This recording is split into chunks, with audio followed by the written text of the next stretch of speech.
Hi dear students, ഇന്ന് നമ്മൾ capital സ്ട്രക്ചറിന്റെ ഒരു സെക്കൻഡ് പാർട്ടാണ് ഡിസ്കസ് ചെയ്യുന്നത്. ഈ സെക്കൻഡ് പാർട്ടിൽ നമ്മൾ ലിവറേജ് അനാലിസിസ് ആണ് നമ്മൾ ഫസ്റ്റ് പാർട്ടിൽ പറഞ്ഞത്. ലിവറേജ് അനാലിസിസിൽ നമ്മൾ ഒരുപാട് കാര്യങ്ങൾ കണ്ടിട്ടുണ്ട്. ഫിനാൻഷ്യൽ ലിവറേജ് പറഞ്ഞപ്പോൾ EBITയും EPS ഒക്കെ തമ്മിലുള്ള റിലേഷൻഷിപ്പ് ഒക്കെ നമ്മൾ പറഞ്ഞു. അതായത് ലിവറേജ് എന്ന് പറഞ്ഞാല് ഫേമിന്റെ ടോട്ടൽ ക്യാപിറ്റൽ സ്ട്രക്ചറിനകത്ത് ഡെപ്റ്റിന്റെ പ്രസൻസ് ആണ്. ഡെപ്റ്റ് നമ്മൾ ഉപയോഗിക്കുന്നത് ഏറ്റവും എഫക്റ്റീവ് ആയിട്ടാണ് ഉപയോഗിക്കുന്നതെങ്കിൽ EPS അഥവാ റിയൽ ഓണേഴ്സ് ആയ എക്വിറ്റി ഹോൾഡേഴ്സിന് കൂടുതൽ ബെനിഫിറ്റ് ഉണ്ടാക്കും എന്നൊക്കെ നമ്മൾ പറഞ്ഞു. അതേപോലെ ഒപ്റ്റിമൽ ക്യാപിറ്റൽ സ്ട്രക്ചർ എന്ന ഒരു കോൺസെപ്റ്റ് പറഞ്ഞു. ഒപ്റ്റിമൽ ക്യാപിറ്റൽ സ്ട്രക്ചർ എന്ന് പറഞ്ഞാല് ഏത് ക്യാപിറ്റൽ സ്ട്രക്ചർ ആണോ ഫേമിന് മാക്സിമം വാല്യൂ നൽകുന്നത്, അപ്പോ മാക്സിമം വാല്യൂ നൽകുന്ന ഒരു ക്യാപിറ്റൽ സ്ട്രക്ചർ ഡെപ്റ്റ് ഇക്വിറ്റി മിക്സ് ഉണ്ട് എന്നുള്ളൊരു കാര്യമൊക്കെ നമ്മൾ പറഞ്ഞു. പക്ഷെ ഇതൊക്കെ എന്താണ്, ഓപ്ഷണൽ ആണ്.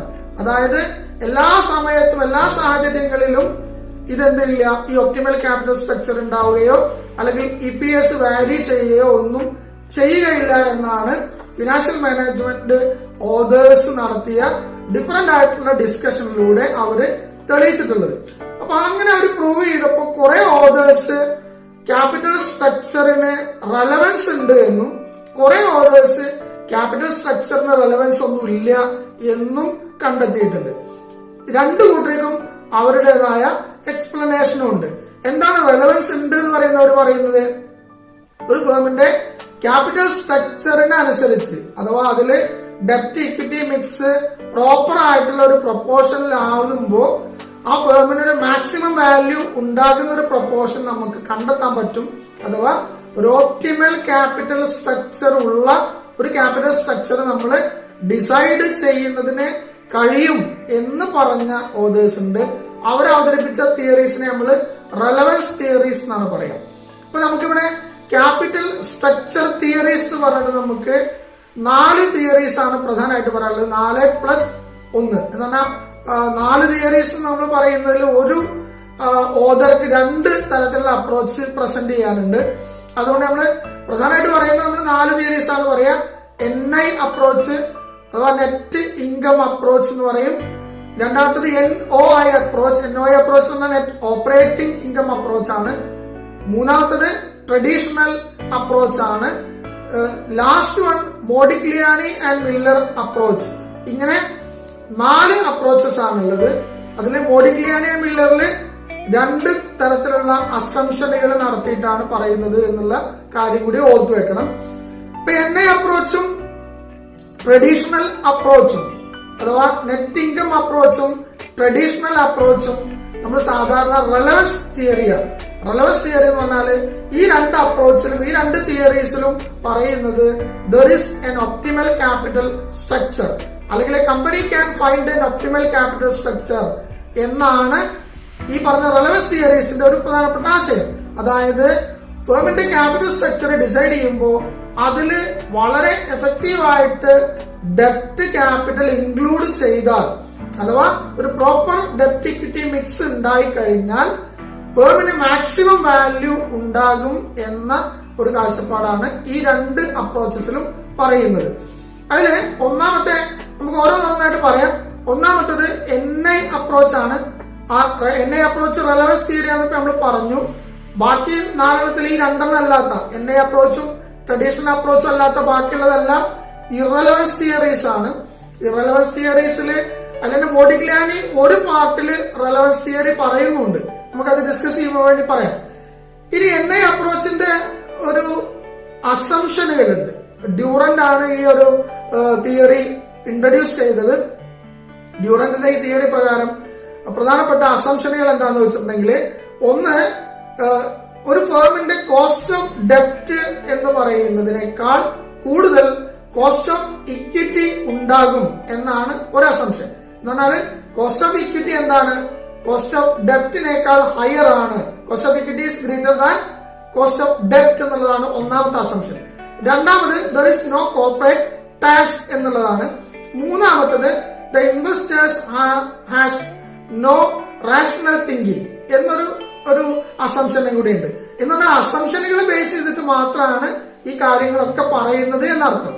ഈ അസംഷനുകൾ വെച്ചിട്ട് NI അപ്രോച്ചിൽ ഡ്യൂറന്റ് പ്രൂവ് ചെയ്ത കാര്യം എന്താണെന്ന് വെച്ചാൽ ഒരു ഫേമിന്റെ ഒരു ക്യാപിറ്റൽ ഡെപ്റ്റ് ഇക്വിറ്റി മിക്സ് മാക്സിമം ഫേമിന് വാല്യൂ നൽകും.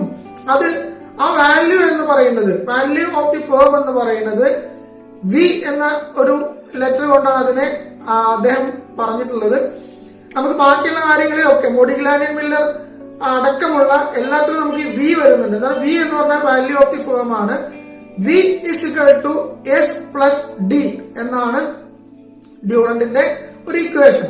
എസ് എന്ന് പറഞ്ഞാൽ വാല്യൂ ഓഫ് ഇക്വിറ്റി ആണ്, ഡി എന്ന് പറഞ്ഞാൽ വാല്യൂ ഓഫ് ഡെപ്റ്റ് ആണ്. ഈ വാല്യൂ ഓഫ് ഡെപ്റ്റും വാല്യൂ ഓഫ് ഇക്വിറ്റിയും ഇവിടെ നമ്മൾ അസംഷനിൽ ഒരു കാര്യം കൂടി ഉണ്ട്. ഇവിടെ ഒന്നും പ്രിഫറൻസ് ഷെയർ ക്യാപിറ്റലിനെ കുറിച്ച് നമ്മൾ പറയുന്നില്ല. ക്യാപിറ്റൽ സ്ട്രക്ചറില് പ്രിഫറൻസ് ഇല്ല എന്നുള്ളൊരു അർത്ഥത്തിലാണ് നമ്മൾ ഇതെല്ലാം പറയുന്നത്. അപ്പൊ എന്തായാലും വാല്യൂ ഓഫ് ഡെപ്റ്റും വാല്യൂ ഓഫ് ഇക്വിറ്റിയും ചേർന്നാൽ വാല്യൂ ഓഫ് ദി ഫേം ആകും എന്നും, അതിൽ എസ് എന്ന് പറഞ്ഞാൽ ടാക്സ് ഇല്ലാത്തത് കൊണ്ട് EBIT മൈനസ് ഐ, ഓപ്പറേറ്റിംഗ് പ്രോഫിറ്റിൽ നിന്ന് ഇൻട്രസ്റ്റ് മൈനസ് ചെയ്താൽ കിട്ടുന്ന പ്രോഫിറ്റ് മുഴുവനും ഇക്വിറ്റി ഹോൾഡേഴ്സിനുള്ളതാണ്. ആ ഇക്വിറ്റി ഹോൾഡേഴ്സിന്റെ പ്രോഫിറ്റിനെ KE കൊണ്ട് ഡിവൈഡ് ചെയ്താൽ, KE എന്ന് പറഞ്ഞാല് cost of equity, cost of equity കൊണ്ട് ഡിവൈഡ് ചെയ്താല് എസ് കിട്ടും എന്നാണ് നമ്മൾ അതിലുള്ള ഒരു equation. S is equal to EBIT minus I divided by KE. അതിന്റെ കോൺസെപ്റ്റിൽ നിങ്ങൾ മനസ്സിലാക്കി വെക്കണം. ടാക്സ് ഇല്ലാത്തത് കൊണ്ടാണ് നമ്മൾ ഇങ്ങനെ പറഞ്ഞത്. ടാക്സ് ഉണ്ടെങ്കിൽ നമ്മൾ സാധാരണഗതിയിൽ ഇൻട്രസ്റ്റ് ഒരു ടാക്സ് ബെനിഫിറ്റ് ഉള്ളതായതുകൊണ്ട് തന്നെ നമ്മൾ ബിഫോർ ഇൻട്രസ്റ്റ് ആൻഡ് ടാക്സ് ഉള്ള ടാക്സും കൂടി മൈനസ് ചെയ്തിട്ടാണ് സാധാരണ നമ്മൾ ഏർണിംഗ്സ് അവൈലബിൾ ഇക്വിറ്റി ഹോൾഡേഴ്സ് കാണാം. ഇവിടെ നമ്മള് ടാക്സ് ഇല്ല എന്നുള്ള അസംഷൻ ആയതുകൊണ്ട് EBIT നിന്ന് ഇൻട്രസ്റ്റ് കുറച്ചാൽ ആ ഫിഗറിനെ KE കൊണ്ട് ഡിവൈഡ് ചെയ്യുക, എന്നിട്ട് എസ് കണ്ടുപിടിക്കുക. ഡി കാണാൻ വേണ്ടി ഇൻട്രസ്റ്റിനെ KD കൊണ്ടും ഡിവൈഡ് ചെയ്യാം. ഇൻട്രസ്റ്റ് ആണ് ആർക്ക്? ഡിബഞ്ചർ ഹോൾഡേഴ്സിനുള്ള റിട്ടേൺ ഇൻട്രസ്റ്റ് ആണ്. അപ്പൊ ഡിബഞ്ചർ ഹോൾഡേഴ്സിനുള്ള റിട്ടേൺ ഡിവൈഡഡ് ബൈ അതിന്റെ കോസ്റ്റ് KD, ഇതിനെയാണ് നമ്മൾ എന്ത് പറയാ? ഡി എന്ന് പറയാം. ഈ ഡിയും എസും കൂടി ആഡ് ചെയ്ത് കഴിഞ്ഞാൽ കിട്ടുന്നതാണ് വാല്യൂ ഓഫ് ദി ഫേം. ഇപ്പൊ ഇതിന്റെ ക്വസ്റ്റ്യൻ ഒക്കെ ആൻസർ ചെയ്യുമ്പോൾ നമ്മൾ ശ്രദ്ധിക്കേണ്ട കാര്യങ്ങൾ കൂടി ഞാൻ ഈ പറഞ്ഞ എല്ലാ പോയിന്റുകളിലും ഉണ്ട്. സാധാരണ ഇതിനെ ബേസ് ചെയ്തിട്ടാണ് ക്വസ്റ്റ്യൻ ഒക്കെ ഉണ്ടാവുക. വാല്യൂ ഓഫ് ദി ഫേം കാണാൻ ഡയറക്റ്റ് ആയിട്ടുള്ള ഒരു ഇക്വേഷൻ വേറെയുണ്ട്. EBITയും KOയും ഉപയോഗിച്ചിട്ടും കാണാം. EBIT divided by KO. KO എന്ന് പറഞ്ഞാല് ഓവറോൾ കോസ്റ്റ് ഓഫ് ക്യാപിറ്റൽ ആണ്. വെയിറ്റഡ് ആവറേജ് കോസ്റ്റ് ഓഫ് ക്യാപിറ്റലിന് ഇവിടെ ഡെപ്റ്റിന്റെയും ഇക്വിറ്റിയുടെയും കോസ്റ്റിന്റെ ആവറേജ്, അതാണ് നമ്മൾ KO കൊണ്ട് ഉദ്ദേശിക്കുന്നത്. അപ്പൊ EBIT ഡിവൈഡഡ് ബൈ KO കണ്ടാൽ നമുക്ക് എന്ത് കിട്ടും? വാല്യൂ ഓഫ് ദി ഫേം കിട്ടും. അപ്പൊ ഇങ്ങനെ വാല്യൂ ഓഫ് ദി ഫേം നമ്മളോട് കാണാനുള്ള ക്വസ്റ്റ്യൻ നമ്മൾ ചോദിക്കും നെറ്റ് ഇൻകം അപ്രോച്ച് പ്രകാരം. നെറ്റ് ഇൻകം അപ്രോച്ചിനെ കുറിച്ച് നമുക്ക് മാക്സിമം അറിയേണ്ട കാര്യങ്ങൾ ഇത്ര തന്നെ ഉള്ളൂ. എന്താ നെറ്റ് ഇൻകം അപ്രോച്ച് എന്ന് വെച്ചാൽ it is A relevance theory and also it gives an optimal capital structure. അതായത് എന്റെ അപ്രോച്ച് പ്രകാരം there is an optimal capital structure according to a certain debt equity mix there will be an optimal capital structure എന്നാണ് നമ്മൾ പറഞ്ഞിരിക്കുന്ന അതിനുള്ള assumptions ഒക്കെ നമ്മൾ നേരത്തെ പറഞ്ഞു. ഇനി രണ്ടാമത്തത് നെറ്റ് ഓപ്പറേറ്റിംഗ് ഇൻകം അപ്രോച്ച് ആണ്. നെറ്റ് ഓപ്പറേറ്റിംഗ് ഇൻകം അപ്രോച്ചിലും നമ്മൾ നേരത്തെ പറഞ്ഞ അസംഷൻസിൽ ചെറിയ വേരിയേഷനേ ഉള്ളൂ. ഇവിടെ നമ്മള് ഇതൊരു ഇറലവൻസ് തിയറിയാണ്. അതായത് ഇറലവൻസ് തിയറി ആണെന്ന് അത് നമ്മള് അതിന്റെ ഇൻട്രൊഡ്യൂസ് ചെയ്തിട്ടുള്ളത്. അതില് അവർ പറയുന്നത് ഒരു ക്യാപിറ്റൽ സ്ട്രക്ചർ ഒരിക്കലും എന്ത് ചെയ്യില്ല, ആ ഫേമിന്റെ വാല്യൂവില് ഒരു ഇമ്പാക്ട് ഉണ്ടാക്കില്ല എന്നാണ്. കാരണം ഇവിടെ ഇൻവെസ്റ്റേഴ്സ് എന്ത് ചെയ്യും? റാഷണൽ ആയിട്ട് ചിന്തിക്കുന്ന ഇൻവെസ്റ്റേഴ്സ് ആണ്. അതുകൊണ്ട് തന്നെ ഒരു പെർഫെക്റ്റ് ആയിട്ടുള്ള ഒരു മാർക്കറ്റില് ഇൻവെസ്റ്റേഴ്സ് എപ്പോഴും ചിന്തിക്കുക ഡെപ്റ്റ് ക്യാപിറ്റൽ എന്ന് പറയുന്നത് എന്താണ്? റിസ്കി ക്യാപിറ്റൽ ആണ്. അതുകൊണ്ട് തന്നെ ക്യാപിറ്റൽ സ്ട്രക്ചറിൽ ഡെപ്റ്റ് ക്യാപിറ്റൽ വരുമ്പോ സൈമൾട്ടനസ് ആയിട്ട് എന്ത് ചെയ്യും? ഇക്വിറ്റിയുടെ കോസ്റ്റ് ഇൻക്രീസ് ചെയ്യും എന്നുള്ളതാണ്. അപ്പോ ഇക്വിറ്റിയുടെ കോസ്റ്റ് ഇൻക്രീസ് ചെയ്യുമ്പോൾ എന്താ സംഭവിക്കുക? That will be offsetted by the benefit from the ഡെപ്റ്റ് ക്യാപിറ്റൽ. ഡെപ്റ്റ് ക്യാപിറ്റൽ യൂസ് ചെയ്യുമ്പോൾ ഉണ്ടാകുന്ന ബെനിഫിറ്റ് അത് ഓട്ടോമാറ്റിക് ആയിട്ട് സംഭവിക്കുന്നതാണ്. അത് പിന്നെ ടാക്സ് ഫ്രീ സെക്യൂരിറ്റി ഒക്കെ ആയതുകൊണ്ട്, അല്ലെങ്കിൽ ടാക്സ് റിലേഷൻ കിട്ടുന്ന സെക്യൂരിറ്റി ആയതുകൊണ്ട് സ്വാഭാവികമായിട്ടും ഇക്വിറ്റി ഹോൾഡേഴ്സിന് ബെനിഫിറ്റ് ഉണ്ടാവും. പക്ഷെ ആ ബെനിഫിറ്റ് എന്ത് ചെയ്യും? അതിന്റെ കോസ്റ്റ് ഇൻക്രീസ് ചെയ്യുന്നതിലൂടെ ഇക്വിറ്റിയുടെ കോസ്റ്റും കൂടി ഇതിന്റെ റിസ്ക് അനുസരിച്ച് എന്ത് ചെയ്യും, ഡെപ്റ്റ് ക്യാപിറ്റൽ യൂസ് ചെയ്യുമ്പോൾ റിസ്ക് കൂടുമ്പോൾ ഇക്വിറ്റിയുടെ കോസ്റ്റും കൂടും എന്നാണ് പറയുന്നത്. അങ്ങനെ കൂടുമ്പോൾ ആ ബെനിഫിറ്റ് ഓഫ്സെറ്റ് ആവുകയും ഫേമിന്റെ വാല്യൂ കോൺസ്റ്റന്റ് ആയിട്ട് നിലനിൽക്കുകയും ചെയ്യും. അപ്പൊ നമ്മൾ ഇതിൽ പറയുന്ന കാര്യം NOI അപ്രോച്ചിൽ പറയുന്നത് the value of the firm will be unchanged irrespective of the capital structure എന്നാണ്. അതായത് ക്യാപിറ്റൽ സ്ട്രക്ചർ ഏതായാലും നമ്മുടെ ഫേമിന്റെ വാല്യൂവിൽ എന്തുണ്ടാവില്ല, ഒരു ചേഞ്ചും ഉണ്ടാവില്ല എന്നാണ് NOI അപ്രോച്ചിന്റെ കാര്യം. അപ്പൊ അവിടെ നമ്മളൊരു പിന്നെ വാല്യൂ ഓഫ് ദി ഫേം എന്ന് പറഞ്ഞത് ആസ് എ ഹോൾ ആണ് നിശ്ചയിക്കുന്നത്. അതായത് നമ്മൾ ആദ്യം പറഞ്ഞ EBIT/KO എന്നതാണ് ആദ്യം തന്നെ നിശ്ചയിക്കുക. എന്നിട്ട് പിന്നെ അതിൽ നിന്ന് എന്ത് കണ്ടുപിടിക്കുകയാണ് ചെയ്യുക, കോസ്റ്റ് ഓഫ് ഇക്വിറ്റിയും കോസ്റ്റ് ഓഫ് ഡെപ്റ്റും ഒക്കെ കണ്ടുപിടിച്ച് എസും ഡിയും ഒക്കെ നമ്മൾ സെപ്പറേറ്റ് ആക്കുകയാണ് ചെയ്യുക. അപ്പോ നമ്മളോട് ക്വസ്റ്റ്യൻ ചോദിക്കുന്നത് അങ്ങനെ ആയിരിക്കും. നമുക്ക് വാല്യൂ ഓഫ് ദി ഫേം കാണാൻ വേണ്ടിയിട്ട് NOI അപ്രോച്ച് പ്രകാരമുള്ള ഒരു ചോദ്യമാണെങ്കിൽ ഫേമിന്റെ വാല്യൂ ആയിരിക്കും നമുക്ക് ഡീറ്റെയിൽസ് തരിക. അത് വെച്ചിട്ട് കോസ്റ്റ് ഓഫ് ഇക്വിറ്റി കണ്ടുപിടിക്കാനൊക്കെ ആയിരിക്കും ഇതിന്റെ ബേസ് ആയിട്ടുള്ള ചോദ്യത്തിൽ പറയുന്ന കൂടത്തിൽ പറഞ്ഞാണ് ഇതിന്റെ ചോദ്യം പ്രോബ്ലം ആൻസർ ചെയ്യുമ്പോൾ നമുക്ക് അറിയാനുള്ള ഒരു ഡീറ്റെയിൽസ് ആണ് ഞാൻ പറഞ്ഞത്. അപ്പോ KOയും EBITയും വെച്ച് അത് നമുക്ക് തരും ചോദ്യത്തിൽ, അത് വെച്ചിട്ട് നമുക്ക് KE കണ്ടുപിടിക്കാനുള്ള ഒരു രീതിയാണ് നമുക്ക് അറിയുന്നത്. എങ്ങനെയാണെന്ന് നമുക്ക് പ്രോബ്ലം ചെയ്യുമ്പോൾ ഡീറ്റെയിൽ ആയിട്ട് പറയാം. ഇനി മൂന്നാമത്തെ ഒരു തിയറി എന്ന് പറയുന്നത് ട്രഡീഷണൽ അപ്രോച്ച് ആണ്. ട്രഡീഷണൽ അപ്രോച്ച് എന്ന് പറഞ്ഞാൽ നമ്മൾ NI അപ്രോച്ചിന്റെയും NOI അപ്രോച്ചിന്റെയും ഒരു ഇന്റർമീഡിയറ്റ് ആയിട്ടുള്ള അപ്രോച്ചാണ്. അതിനെ പറയുന്നത് ട്രഡീഷണൽ അപ്രോച്ചിനെ നമ്മളൊരു ഇന്റർമീഡിയറ്റ് അപ്രോച്ച് എന്നാണ് പറയുക. എന്താണ് ഇന്റർമീഡിയറ്റ് എന്ന് പറയാൻ കാരണം, ഇതിന്റെ രണ്ടിന്റെയും കൂടി ഒരു കോമ്പിനേഷൻ ആണെന്ന് വേണമെങ്കിൽ പറയാം. ഇതൊരു റെലവൻസ് തിയറി ആണ് നമ്മൾ പറഞ്ഞു. അഥവാ there is an optimal capital structure. തൊട്ട് മുന്നേ പറഞ്ഞാൽ നമുക്ക് ഒപ്റ്റിമൽ ക്യാപിറ്റൽ സ്ട്രക്ചർ ഇല്ല എന്നാണ് പറഞ്ഞത്. കാരണം ഫേമിന്റെ വാല്യൂ എന്ത് ചെയ്യില്ല, ഒരിക്കലും ക്യാപിറ്റൽ സ്ട്രക്ചറിനനുസരിച്ചിട്ട് വാരി ചെയ്യില്ല എന്നാണ് NOI അപ്രോച്ചിൽ പറഞ്ഞത്. ഇവിടെ ഒരു സെർട്ടൈൻ എക്സ്റ്റെന്റ്, അതായത് നമ്മള് NI അപ്രോച്ചിൽ പറഞ്ഞ പോലെ ഒരു സെർട്ടൈൻ എക്സ്റ്റെന്റ് വരെ എന്ത് ചെയ്യും, ഡെപ്റ്റിന്റെ പ്രൊപ്പോർഷൻ ഉപയോഗിക്കുന്നതിലൂടെ ഫേമിന്റെ വാല്യൂ മാക്സിമൈസ് ചെയ്യാൻ പറ്റും. എന്ന് പറഞ്ഞാൽ ഒരു സെർട്ടൈൻ പോയിന്റ് എത്തിക്കഴിഞ്ഞാൽ NOI അപ്രോച്ച് പോലെ ഇൻവെസ്റ്റേഴ്സ് എന്ത് ചെയ്യാൻ തുടങ്ങും, റാഷണൽ ആയിട്ട് തിങ്ക് ചെയ്യാൻ തുടങ്ങും. അപ്പോ ഓട്ടോമാറ്റിക്കലി ഇക്വിറ്റി ഹോൾഡേഴ്സിന്റെ കോസ്റ്റ് ഇൻക്രീസ് ചെയ്യും. നമ്മള് ആദ്യം പറഞ്ഞ കേസിൽ ഇക്വിറ്റി ഹോൾഡേഴ്സിന്റെ കോസ്റ്റിൽ എന്ത് ചെയ്യുന്നില്ല, വാരിയേഷൻ ഒന്നും വരുന്നില്ല NI അപ്രോച്ചില്. ഇവിടെ ട്രഡീഷണൽ അപ്രോച്ചിൽ എന്ത് ചെയ്യും, ഒരു സെർട്ടൈൻ എക്സ്റ്റെന്റ് വരെ അത് സെയിം ആയിരിക്കുമെങ്കിലും കോൺസ്റ്റന്റ് ആയിട്ട് നിലനിൽക്കുമെങ്കിലും ഡെപ്റ്റിന്റെ പ്രൊപ്പോർഷൻ പിന്നെയും കൂടുമ്പോൾ ഒരു എക്സ്റ്റെന്റും കടന്ന് വീണ്ടും നമ്മൾ ഡെപ്റ്റ് ക്യാപിറ്റൽ യൂസ് ചെയ്യാൻ തുടങ്ങിയാൽ ഇക്വിറ്റി ഹോൾഡേഴ്സ് റാഷണൽ ആയിട്ട് തിങ്ക് ചെയ്യുകയും അവരുടെ കോസ്റ്റ് ഓഫ് ക്യാപിറ്റൽ ഇൻക്രീസ് ആവുകയും ചെയ്യും. അതോടുകൂടി നേരത്തെ നമ്മൾ പറഞ്ഞ NOI അപ്രോച്ചിൽ പറഞ്ഞ രീതിയിലേക്ക് value of the firm constant ആയിട്ട് നിൽക്കുന്ന രീതിയിലേക്ക് മാറുകയും ചെയ്യുമെന്നാണ്.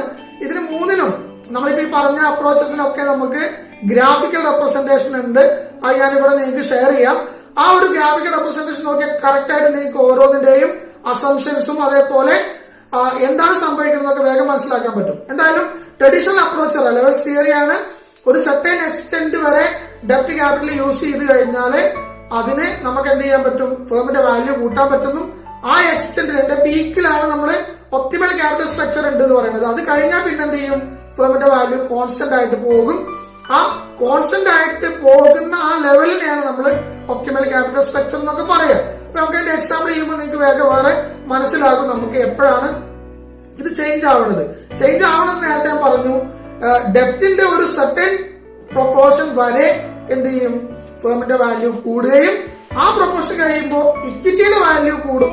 ഇക്വിറ്റിയുടെ വാല്യൂ കൂടുമ്പോൾ ഓവറോൾ കോസ്റ്റ് ഓഫ് ക്യാപിറ്റല് കൂടാനും അതേപോലെ value of the firm constant ആയിട്ട് നിൽക്കാനും തുടങ്ങും. എക്സാമ്പിൾ കാണുമ്പോൾ നിങ്ങൾക്ക് കൂടുതൽ മനസ്സിലായിക്കോളും.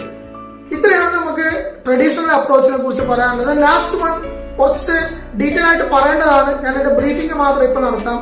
ഇത് മാത്രമായിട്ടുള്ള മോഡിഗ്ലാനിയൻ മില്ലർ അപ്രോച്ചിന്റെ മാത്രമായിട്ടുള്ള ഒരു വീഡിയോ നമ്മൾ വേറെ ചെയ്യുന്നുണ്ട്. എന്തായാലും എന്റെ കോൺസെപ്റ്റ്, മോഡിഗ്ലാനിയൻ മില്ലർ രണ്ട് തരത്തിലുള്ള അപ്രോച്ചസ് അവതരിപ്പിച്ചിട്ടുണ്ട്. ഒന്ന് റെലവൻസ് തിയറിയാണ്. റെലവൻസ് തിയറി അത് NI അപ്രോച്ചിന് ഈക്വലന്റ് ആയിട്ടുള്ളതാണ്. അഥവാ NI അപ്രോച്ചിൽ ഒരൊറ്റ അഡീഷൻ മാത്രമേ മോഡിഗ്ലാനി മില്ലർ നടത്തിയിട്ടുള്ളൂ. അഥവാ ടാക്സ് ഇല്ല എന്ന NI അപ്രോച്ചിലുള്ള അസംഷൻ ഒഴിവാക്കിയിട്ട് ടാക്സ് ഉണ്ട് എങ്കിൽ എന്നുള്ള ഒരു കോൺസെപ്റ്റിലാണ് പറഞ്ഞത്. ടാക്സ് ഉണ്ട് എങ്കിൽ എന്ത് ചെയ്യും? നേരത്തെ പറഞ്ഞ NI അപ്രോച്ചിൽ പറഞ്ഞ പോലെ there will be an optimal capital structure. Tax ഉണ്ട് എങ്കിൽ ഒപ്റ്റിമൽ ക്യാപിറ്റൽ സ്ട്രക്ചർ ഉണ്ട് എന്നുള്ള ഒരു കോൺസെപ്റ്റ് അദ്ദേഹം എക്സ്പ്ലെയിൻ ചെയ്തു. അതോടൊപ്പം തന്നെ NOI അപ്രോച്ചിനെ ഒന്നും കൂടി മോഡിഫൈ ചെയ്തിട്ട്, NOI അപ്രോച്ച് നമ്മൾ നേരത്തെ പറഞ്ഞു ഇറലവൻസ് തിയറി ആണ്, അതിനെ മോഡിഫൈ ചെയ്ത് വിത്ത് എക്സാമ്പിൾ അദ്ദേഹം NOI അപ്രോച്ചിനെ ഒന്ന് എക്സ്പ്ലെയിൻ ചെയ്തു എന്നുള്ളതാണ് മോഡിഗ്ലാനി മില്ലർ ചെയ്ത ഇറലവൻസ് തിയറിയിലുള്ള പ്രത്യേകത. അദ്ദേഹം അവിടെ ടാക്സിന്റെ പ്രസൻസ് ഇല്ല എങ്കിൽ എന്താണ് സംഭവിക്കണം എന്നുള്ളത് ആർബിട്രേജ് പ്രോസസ് എന്ന ഒരു കാര്യം അദ്ദേഹം കൃത്യമായിട്ട് എക്സ്പ്ലെയിൻ ചെയ്തു. എന്താണ് ആർബിട്രേജ് പ്രോസസ് എന്നുള്ളത് ഞാൻ വേറൊരു വീഡിയോയിലൂടെ പറയാം നിങ്ങളുടെ അടുത്ത്. ഈ ആർബിട്രേജ് പ്രോസസ് എന്ന് പറയുന്ന ഒരു കോൺസെപ്റ്റ് അദ്ദേഹം അവതരിപ്പിച്ച് അങ്ങനെ ഒരു പ്രോസസ് നടക്കുന്നത് കൊണ്ട് തന്നെ NI അപ്രോച്ചിൽ പറയുന്ന ഫേമിന്റെ വാല്യൂ മാക്സിമം ആവുക എന്ന് പറയുന്ന ഒരു സാഹചര്യം ഒരുപാട് നാള് ഒരു ലോങ് ടേം ആയിട്ടുള്ള പ്രോസസ് അല്ല എന്നും, അത് മാർക്കറ്റിൽ ഉണ്ടാകുന്ന റാഷണൽ ബിഹേവിയർ അനുസരിച്ച് എന്ത് ചെയ്യും, ഈ പറയുന്ന ഫേമിന്റെ വാല്യൂ കൂടുക എന്ന് പറയുന്ന സംഭവം ഒരിക്കലും ഒരു റെഗുലർ ആയിട്ടുള്ള ഒരു കോൺസ്റ്റന്റ് ആയിട്ടുള്ള പ്രോസസ് അല്ല. ഒരു സർട്ടൈൻ എക്സ്റ്റെന്റ് മാത്രമേ അത് സംഭവിക്കുള്ളൂ. അത് കഴിഞ്ഞാൽ നേരത്തെ നമ്മൾ NOI അപ്രോച്ചിലൊക്കെ പറയുന്ന പോലെ ഫേമിന്റെ വാല്യൂ കോൺസ്റ്റന്റ് ആയിട്ട് തന്നെ നിൽക്കും. അപ്പൊ വളരെ കുറഞ്ഞ കാലം അല്ലെങ്കിൽ വളരെ കുറഞ്ഞ ഒരു ടേമിലേക്ക് മാത്രമുള്ള ഒരു ഫിനോമിനാണ് ഈ പറഞ്ഞ ഫേമിന്റെ വാല്യൂ കൂടുക എന്നുള്ളത് എന്ന് അദ്ദേഹം ആർബിട്രേജ് പ്രോസസ് എന്ന ഒരു പ്രോസസ് എക്സ്പ്ലെയിൻ ചെയ്തുകൊണ്ട് അദ്ദേഹം പറഞ്ഞിട്ടുണ്ട്. അതെന്താ നമുക്ക് അടുത്തൊരു വീഡിയോയിലൂടെ പറയാം. എന്തായാലും രണ്ട് അപ്രോച്ചസ് മോഡിഗ്ലാനി മില്ലർ അവതരിപ്പിച്ചിട്ടുണ്ട്. ഒന്ന് റെലവൻസ് ആണ്, അതായത് ക്യാപിറ്റൽ സ്ട്രക്ചറിലുള്ള NI അപ്രോച്ചിൽ ചെറിയൊരു വേരിയേഷൻ വരുത്തിയിട്ടുള്ള അപ്രോച്ചാണ് മോഡിഗ്ലാനി മില്ലർ പറഞ്ഞത്. രണ്ടാമത് അദ്ദേഹം ഇറലവൻസ് അപ്രോച്ച് പറഞ്ഞു. അത് NOI അപ്രോച്ചിനെ ഒന്ന് മോഡിഫൈ ചെയ്ത് ആർബിട്രേജ് പ്രോസസ്സും കൂടി എക്സ്പ്ലെയിൻ ചെയ്തുകൊണ്ടുള്ള ഒരു അപ്രോച്ചാണ് അദ്ദേഹം അവതരിപ്പിച്ചത്. അപ്പോ നേരത്തെ നമ്മൾ പറഞ്ഞ പോലെ റിലവൻസ് തിയറിയില് ഒപ്റ്റിമൽ ക്യാപിറ്റൽ സ്ട്രക്ചർ ഉണ്ട്, ഇറലവൻസ് തിയറിയിൽ there is no optimal capital structure എന്ന കാര്യമൊക്കെ നിങ്ങൾ ഓർത്തു വെക്കാം. ഈ 4 അപ്രോച്ചസ് പ്രകാരവും നമുക്ക് ക്വസ്റ്റ്യൻസ് ആൻസർ ചെയ്യാനുണ്ട്, പ്രാക്ടിക്കൽ ആയിട്ടുള്ള പ്രോബ്ലംസ് നമുക്ക് വർക്ക്ഔട്ട് ചെയ്യാനുണ്ട്. നിങ്ങൾക്ക് പല സംശയങ്ങളും ഈ ഒരു വീഡിയോയുമായിട്ട് ബന്ധപ്പെട്ട് ഉണ്ടാവാൻ സാധ്യതയുണ്ട്, ഉണ്ടാവണം. കാര്യം എന്താ വെച്ചിട്ടുണ്ടെങ്കിൽ നമ്മൾ വളരെ വൈഡ് ആയിട്ടുള്ള കാര്യങ്ങളാണ് മാക്സിമം ടൈം റെഡ്യൂസ് ചെയ്തിട്ട് പറഞ്ഞിട്ടുള്ളത്. അപ്പൊ നിങ്ങൾ ഇതുവരെ പറഞ്ഞിട്ടുള്ള ടോട്ടൽ കാര്യങ്ങൾ ഒരു ഫേമിന്റെ ക്യാപിറ്റൽ സ്ട്രക്ചർ ഡിസിഷൻ എന്ന് പറയുന്നത് വളരെ ക്രൂഷ്യൽ ആണ് എന്ന് നമുക്ക് ഇന്ന് മനസ്സിലായിട്ടുണ്ടാവും.